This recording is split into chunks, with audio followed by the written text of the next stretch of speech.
Oi, gente, Roberto Rilo Víscaro aqui. Nessa sessão do canal eu uso meus conhecimentos de professor de literatura já há algumas décadas para falar sobre temas que podem cair no Enem, nos vestibulares, sempre em nível de segundo grau e discussões introdutórias. Sempre é bom você pegar textos extras, né, para ler os livros didáticos, apostilas, se você tiver em cursinho e tal. Se gostar dos vídeos, vê-los mais de uma vez para fixar.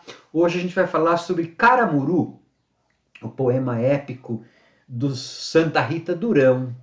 Tá? E é um poema épico bem ao estilo camoniano, dividido em 10 cantos, escrito em oitava rima, né, em versos decassílabos e oitava rima. Lembra? A oitava rima é aquela que quando você faz esquema rimático das estrofes, você vai ter A, B, A, B, A, B, C, C. Ou seja, a primeira rima, o primeiro verso rima com o terceiro e o quinto, né? A, B, A, B. E depois o segundo verso, que é o B, rima com o quarto e o sexto. E o sétimo e o oitavo verso, aí eles rimam entre si, que é o CC. Lembra? A, B, A, B, A, B, CC. Esse é o esquema da oitava rima, que é dividido em cinco partes, né? Você tem lá a proposição, que é quando o eu lírico, o narrador, diz que vai contar a história do Diogo Álvares Correia, que depois seria conhecido como Caramuru,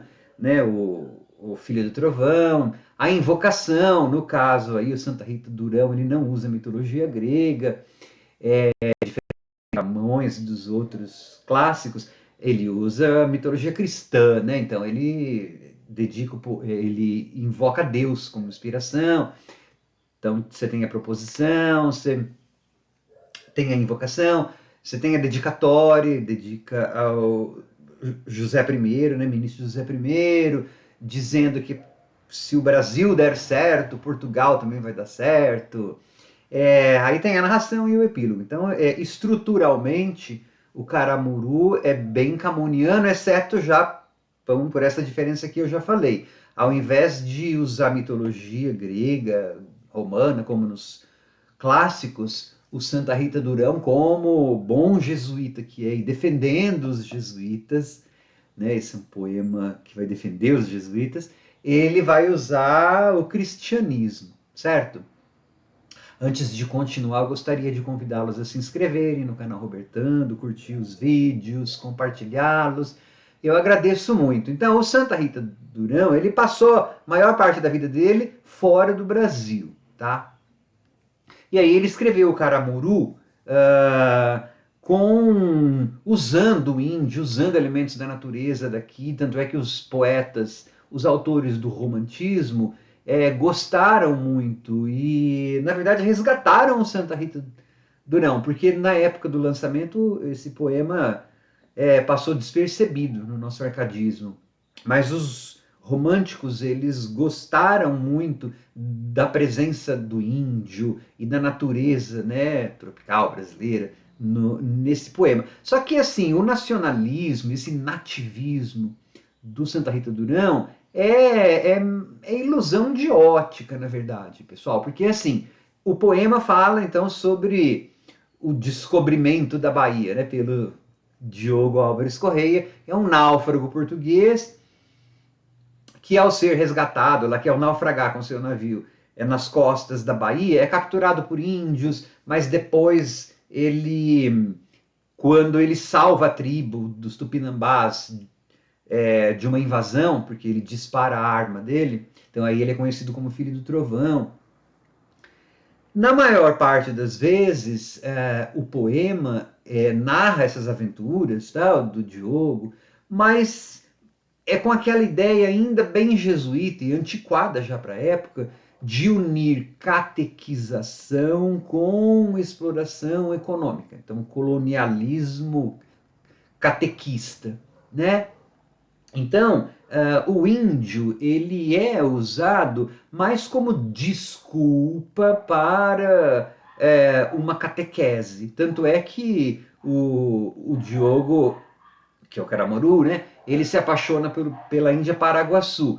Ela tem pele branca, é curioso, né? Não é assim acaso que ele só consiga se apaixonar por uma índia que não tem características de índia. Então o índio ali ele é exótico, não é ainda a valorização do nacional como os românticos fariam. É ainda uma coisa meio como da literatura de informação, meio como de antes, né? É o índio como matéria-prima para ser catequizado como uma coisa exótica que o homem branco deveria civilizar, tá? De certa forma, o poema épico Caramuru, ele conta, assim como a maioria dos bons poemas épicos, uma história de fundação de um povo, tá? Então ele usa o Santa Rita Durão está bem dentro dos preceitos clássicos, né? Ele está contando a história do surgimento da Bahia, do surgimento do Brasil, vamos dizer assim, né? Através deste herói que é o Caramuru. Só que esse herói ele sofre mais ações do que as desencadeia, o que seria mais lógico no caso de um herói épico. Tá? Então, o Caramuru, esse poema épico do Santa Rita Durão, ele é cheio dessas dualidades. Né? Ele segue o modelo clássico quase à risca, porém não usa mitologia greco-romana, ele usa o cristianismo, ele apresenta um forte conteúdo indígena com costumes deles, né, o canibalismo, que é para criticar, na verdade, apresenta uma série de personagens indígenas,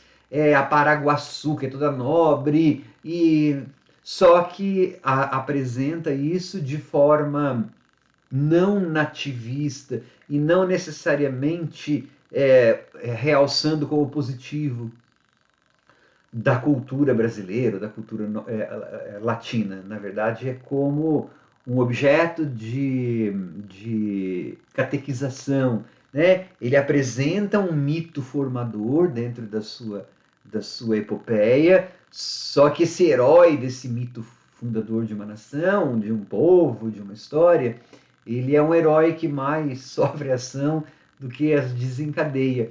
Né? Então, é uma obra muito representativa e ela acaba sendo interessante por essas dualidades, né? Por essa, às vezes, indecisão de qual forma seguir, por esse jogo de você usar um elemento, mas na verdade esse elemento está tratando de outra coisa, essa ilusão de ótica.